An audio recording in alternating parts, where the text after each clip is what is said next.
Hello and welcome back to 7 Days to Die. Last time we finished clearing out the military base, and as you can see it's day 29. I skipped over Horde Night. I figured, you guys have seen, you've seen this base hold out. It does its job. The only real changes that have happened are I chopped some boulders, sold some stuff, ripped up the car right here, didn't get an engine, and then I place some blocks and have lights looking at each of these corners. It looks nice. But that's really it. The Horde Night went like every other Horde Night. I sat there, shot everything in the face, quickly rummaged through their pockets before getting slapped.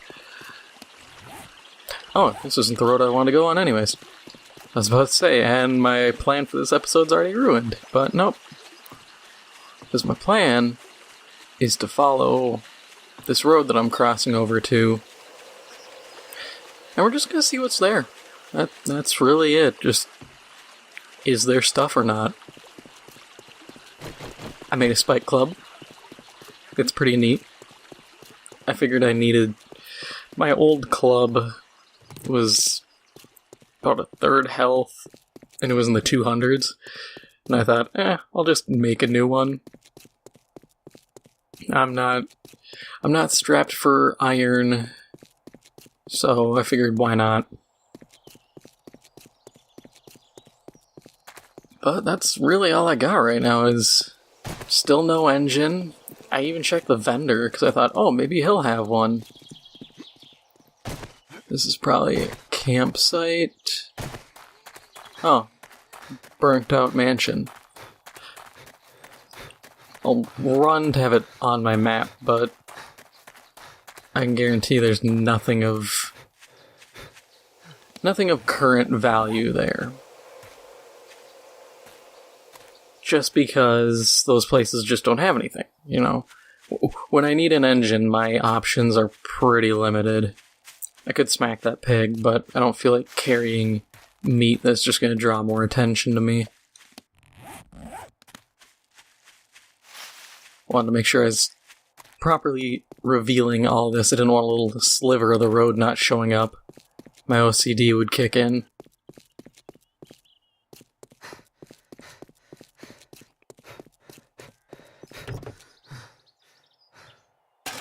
I'll just take whatever. If push comes to shove, I can make a drop chest and stuff whatever I don't want in there, or...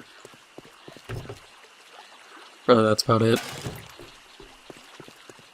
The funny part is I've yet to hit all my other drop chests, so I have probably a couple chests worth of loot just scattered across the map.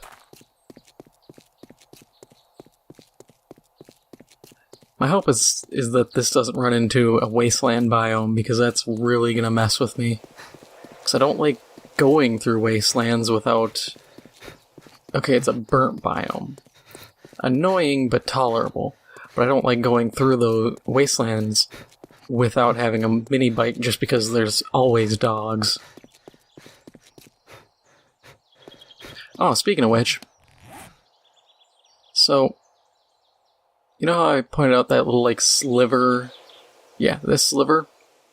How we got that teeny bit of snow and then this little bit of wasteland. In this tiny area of wasteland, keep in mind that's a house for scale, I still had a couple dogs attack me. You can have the most abysmal area and the game will still be like, yep, that's enough for a dog.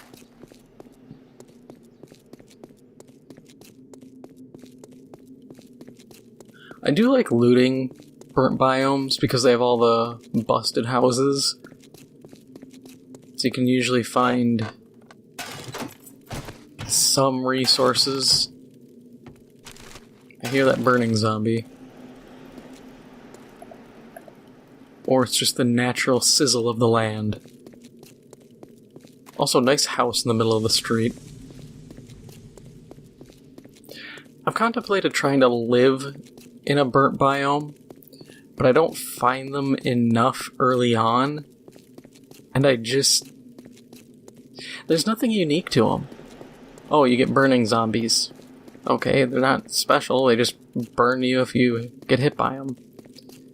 and the place is unnaturally warm most of the time.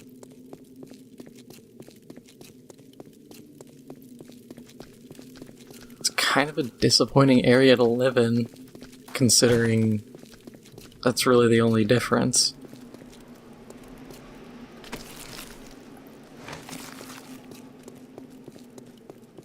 I'll admit, like I've said before, I haven't been up to date on what exactly the devs have been doing with this game, but I really hope they do. I hope they do like Minecraft and start reevaluating and revamping some of these biomes, because the burnt biome needs something.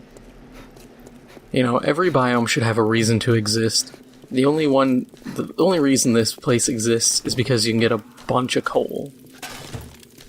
And that's really it. I'm not exactly vibing with it if that's the whole shtick. Ooh, big cave.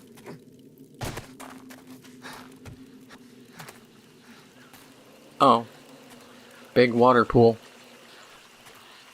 Never mind. Also, has no effect on burning zombies. Why a zombie that's on fire does not get at all affected by water, I don't know.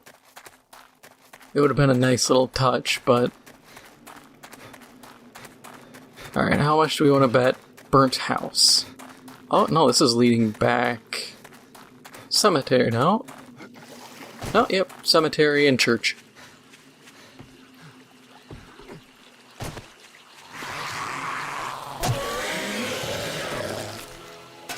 Man, I feel like I'm back home already.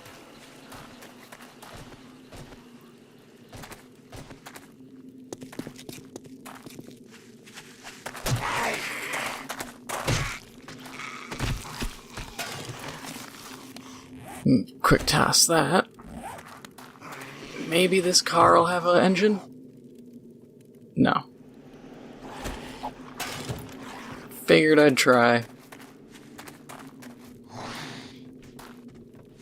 Not even gonna break in. All honesty, it's not gonna be worthwhile. See, this would have been cool at least to live in. You know, this burnt out...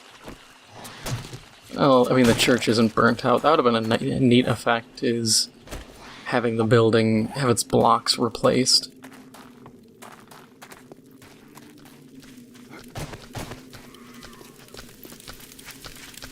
But let's get back on the road, and at that point I'll just cut and get back to you when I find some place of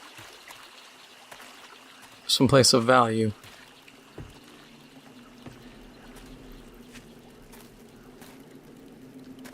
Weird.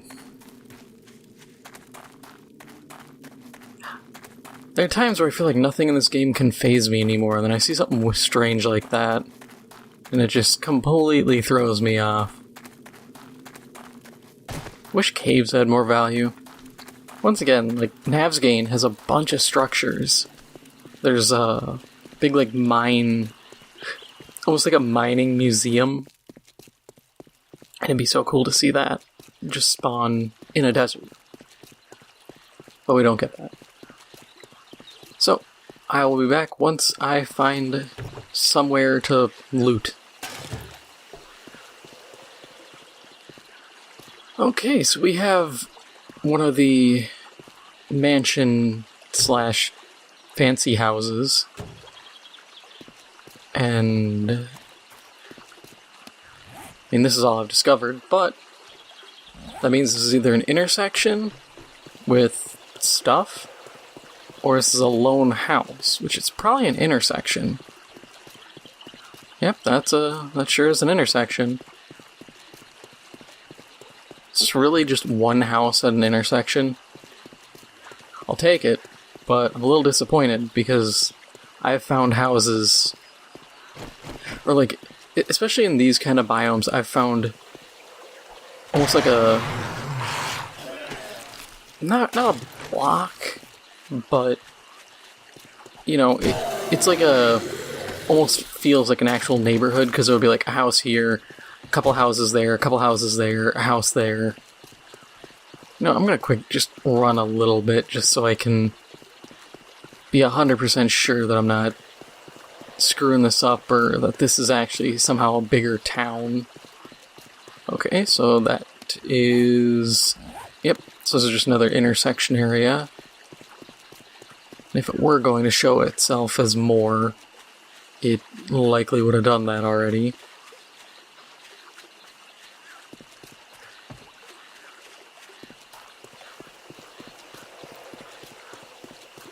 Man, I hope this road behind me isn't a dead end, otherwise my only option is to go around Hub City, find a connecting road, and ride that.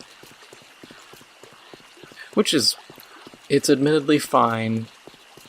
I'm just not keen.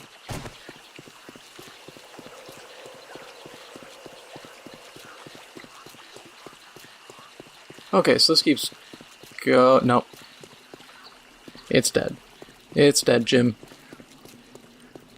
Oh no, it isn't. It's just stupid train generation. Cool, so we have more places to go. Let's get back to this house and pick it clean like the scavengers that we are and that I am. I'm hoping there's an engine, because then I can head home, slap the bike together, and just drive here. But I doubt it. No. And I'm gonna say no. Yeah, no.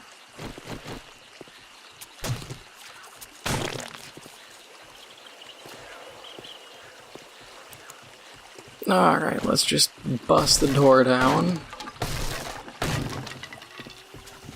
Yeah, this is... if I could find one of these, like, if I had found this initially, I totally would have lived here. Because this house is... this is a really cool house. Defending would be annoying. I will 100% admit that. Alright, let's just find everybody and bop them in the face. I see you breaking that wall. Oh no, those aren't broken. Bunch of guys, I think, upstairs.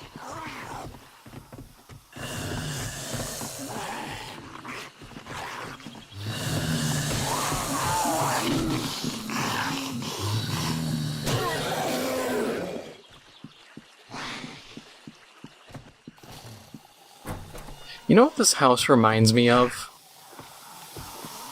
It was another zombie game. I think it was The Dead Linger. It was another game on Steam, and it was really cool because, you know, you could chop down trees, get wood, and build your house that way, or you could take any normal house. And what was really cool about it was the fact that when you took a house, or really anything, what you could do was get your hands on, you know, a big piece of plywood, and then you could nail it however you want to the wall, or to a window, and block it off, and then the zombies would have to break through it. And I'll admit, like, yeah, that's a very simple thing, like, oh, it holds to the whatever you stick it to. But that's really cool, because I don't know of any other zombie game that does that.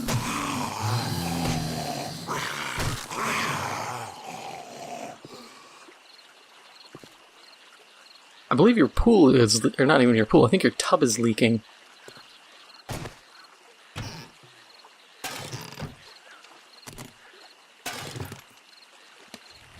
Alright, let's dump a bunch of stuff outside. And then come back in and grab what else we can. But yeah, like, the Dead Linger was a really cool idea. I remember a bunch of YouTubers looking at it and being like, oh, this is gonna be great, and then I don't know what it was, if the game just didn't meet expectations in terms of sales, or I remember hearing, like, some of the head guys allegedly took a bunch of money and went to, like, Vegas and stuff, and that some of them, like, some of the head guys would just not be around a lot of the times, and were just screwing around. instead of working. So I could see that having both a negative effect on the morale of the studio and, you know, especially if they're using company funds. Nobody wants to see their company funds used on, you know, a vacation. Especially when it comes to gaming, where if the money isn't being used towards the game and the fans find out, people get livid. I mean, I get butt frustrated over the fact that it feels like COD Warzone gets more updates and content than the base game half the time. So I could only imagine how people would feel when it's not even like a side mode getting stuff, but just vacations. And I do miss that game. I wanted to get Deadlinger, but my computer wasn't and currently isn't strong enough, even though that game's pretty old now. Because I thought, you know, a game with a design like that has a lot of potential. Oh, I remember another issue. Yeah, they were switching engines. Yeah, because they were using one engine, and then partway through they're like, no, we want to use... they were using one engine, then I think they switched to Unity, and then they switched... or they were planning to switch to Unreal. But the problem was the stuff wasn't going to transfer over exactly, so they were going to have to essentially recode everything by hand. And that, for obvious reasons, just kneecaps your development time and capabilities. Yeah, that was the reason. So I remember people were mad. Man, that makes me even more sad now, because even though that was early 20-teens, you know, when the onslaught of zombie games was still a thing, it was still cool. It had a novel idea. I remember they had a prison. You know, I'm just gonna cut and continue my conversation after this.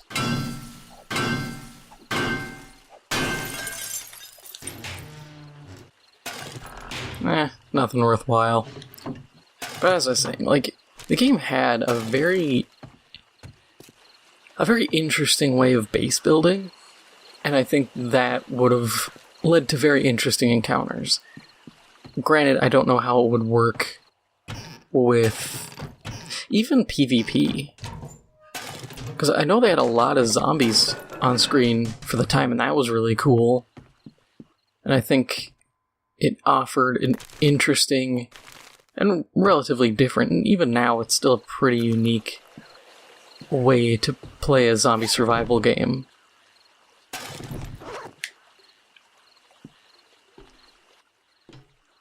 And I thought it was cool, you know, you could take like 2x4s or whatever you'd want as your very, very scuffed framework for your house.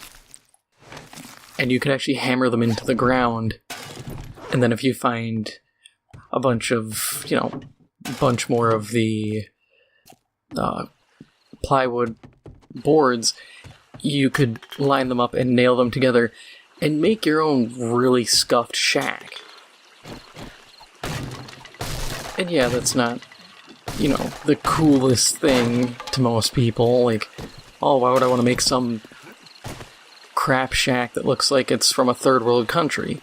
Well, it's cool that you can do that in a game, considering most games it's like, oh, you're a random schlub with unknown skill levels, but you immediately understand, you know, the finer points of construction and architecture.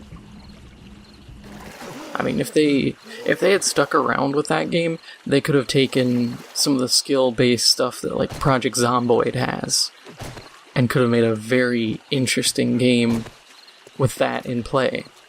oh, you have to spend time sitting down and reading books on how to do construction. And maybe, I'm just trying to think off the top of my head how you would do it. You'd have to find a way to circumvent the issue of just time constraints. Because realistically, you can't just flip open a book, gaze at 3 pages, and be like, I understand all of construction now. And the only other way, hey, now I can make shotguns, neat. I'm amazed I never knew how to do that. But, you couldn't just do that, so you'd have to find a way to have time progress, which in a multiplayer game becomes a problem unless you have everybody... Unless you pull a Minecraft, and it's hey, you can either sleep during this time skip, or you can also read, and while you do that, everybody will be reading, or everyone will sleep or read, or if people don't want to do it, you can still progress the skill, leveling, but it's going to be slow because time has to flow normally for everyone. And if there's PvP, then that becomes a far greater issue, because nobody really wants to be oh great, the people who hate me are clearly not going to sleep until nighttime, so now I'm just stuck sitting here, looking at a book for 20 minutes, half hour, however long the timer is. But it would have been cool.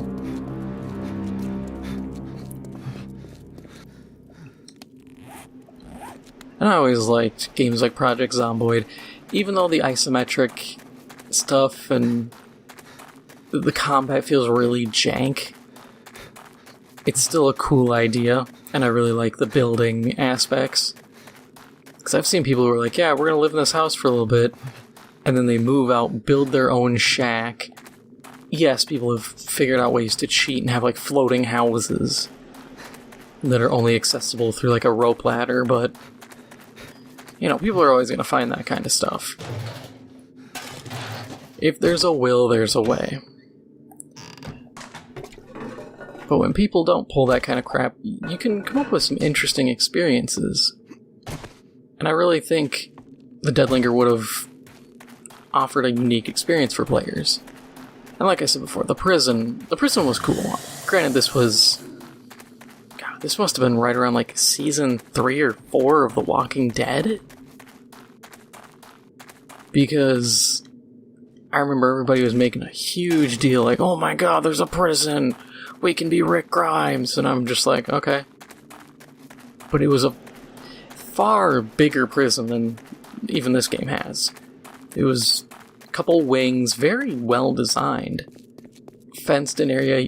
If you had a group of players, you most likely could have fortified that and lived in it. And if they took,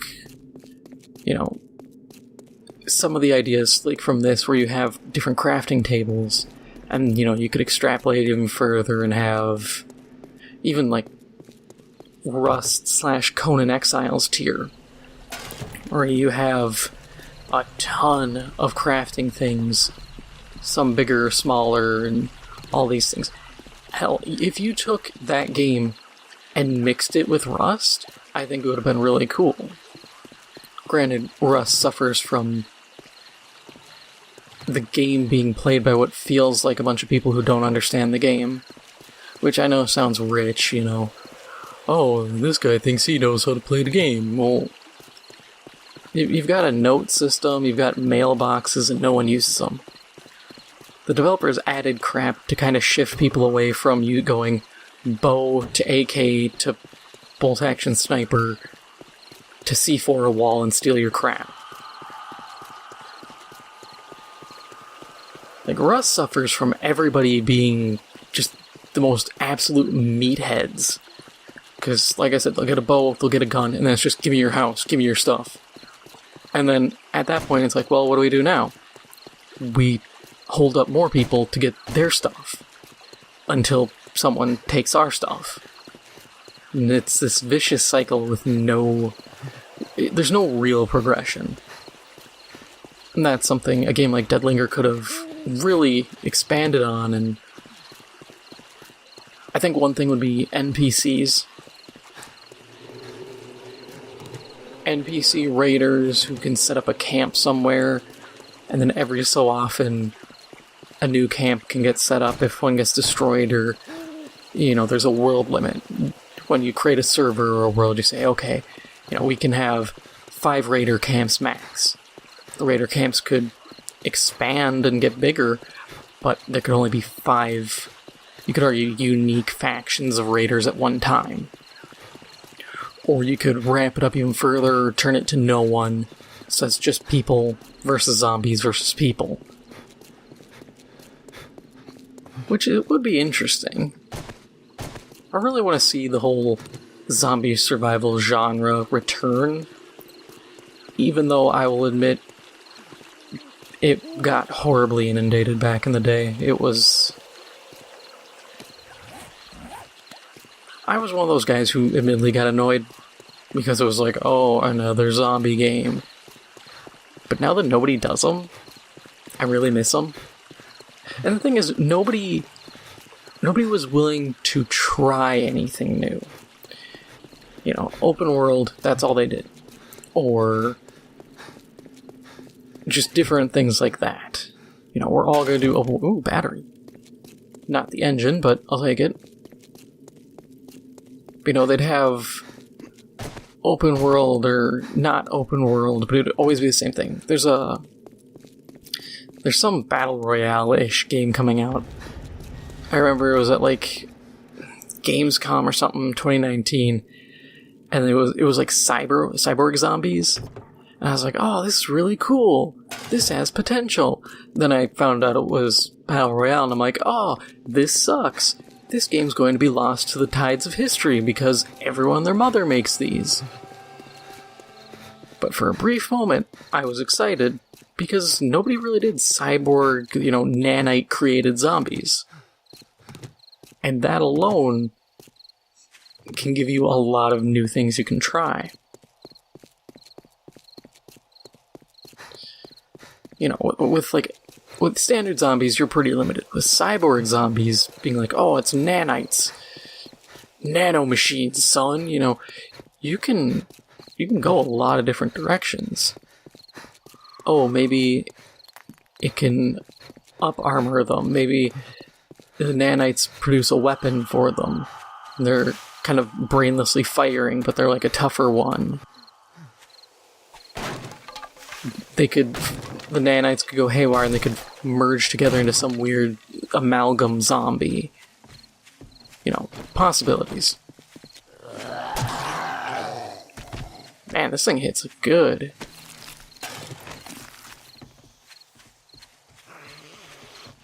The more I look at that battery, the more I'm glad, but I'm also just kind of disappointed. Because I don't need a battery. Oh, great. I'm infected.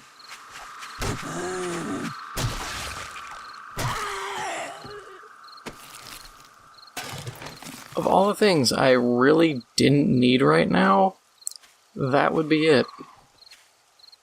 Whatever, I got time. I got antibiotics back home. I just have to make it back before the infection kills me.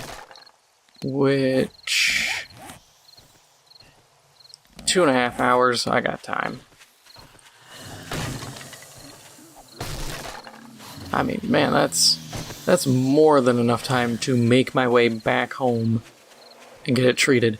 And that's if I don't find any honey between here, my next destination, and home. Which is a pretty big if you ask me. Hey, where are the zombies?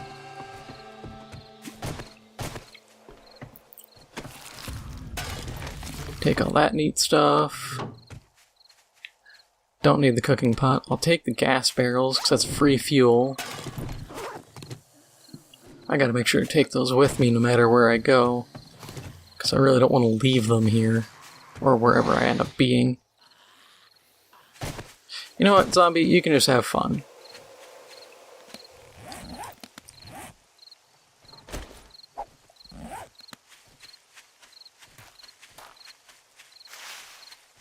And I think I'm going to call it here. We managed to clear a couple places, explore quite a bit.